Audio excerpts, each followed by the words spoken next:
রহমানের পদক প্রত্যাহার করে নেওয়ার মরহুম প্রেসিডেন্ট জিয়াউর রহমান সাহেব তিনি স্বাধীনতার ঘোষক ছিলেন। এ বিষয়টি ঐতিহাসিকগতভাবে সত্য যে তিনি স্বাধীনতার ঘোষণা দিয়েছিলেন, কিন্তু জাতির জনক বঙ্গবন্ধু শেখ মুজিবুর রহমানের পক্ষে তিনি সেই ঘোষণাটি দিয়েছিলেন। ঘোষক হিসেবে তাকে অস্বীকার আমি করতে চাই না। উনি তো যুদ্ধ করেছেন। হ্যাঁ, যুদ্ধ করেছেন। তিনি মুক্তিযোদ্ধা হিসেবে শুধু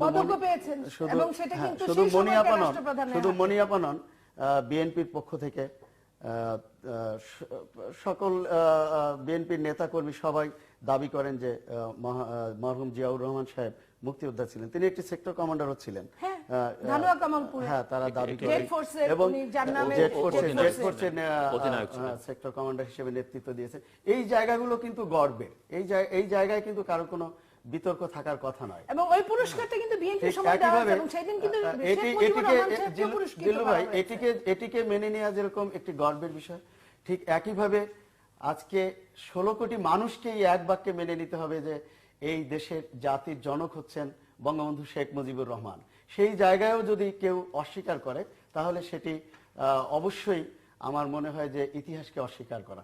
আমি জাতির জনক বঙ্গবন্ধু শেখ মুজিবুর রহমানের জাতির জনক হিসেবে স্বীকৃতি নিয়ে আমি কোনো কথা বলছি না, বা মরহুম জিয়াউর রহমান মুক্তিযোদ্ধা ছিলেন কি ছিলেন না, স্বাধীনতার ঘোষণা দিয়েছেন কি এই বিতর্কে আমি যাব না।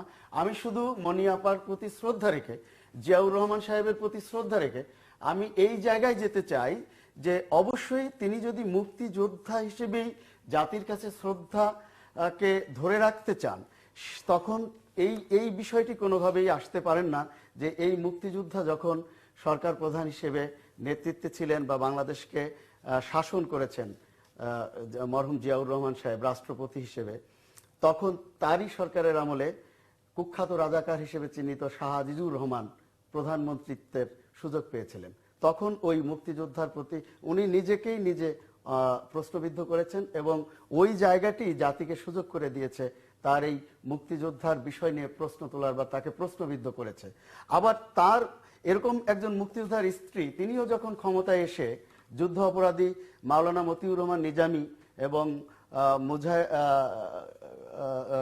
সাবেক সমাজ কল্যাণ মন্ত্রী মুজাহিদ সাহেবকে ক্যাবিনেটে ঠাঁই দেন, আবার জিয়াউর রহমান সাহেব যখন কুখ্যাত রাজাকার আব্দুল আলিমকে মন্ত্রী করেন, তখন কিন্তু তাদের এই মুক্তিযুদ্ধে অংশ নেয়া বা মুক্তিযোদ্ধা হিসেবে যে গর্ব, সেই গর্বের জায়গাটি প্রশ্নবিদ্ধ হয়।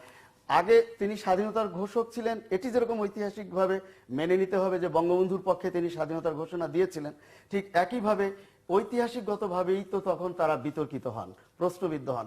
ওই জায়গায় যদি কেউ জিয়াউর রহমান সাহেবকে উপেক্ষা করার চেষ্টা করেন অথবা বেগম খালেদা জিয়ার ভূমিকাকে প্রশ্নবিদ্ধ করার চেষ্টা করেন, তখন তো আসলে কারো কিছু করার থাকে না। এটি তো প্রতিহিংসামূলক রাজনীতির জায়গা থেকে নয়, ইতিহাসই তাদেরকে সুযোগ করে দিচ্ছে। আমি ওই জায়গায় আর কি দ্বিমত পোষণ করে বলতে চাই যে মনিয়াপার সকল বক্তব্য যেভাবে উনি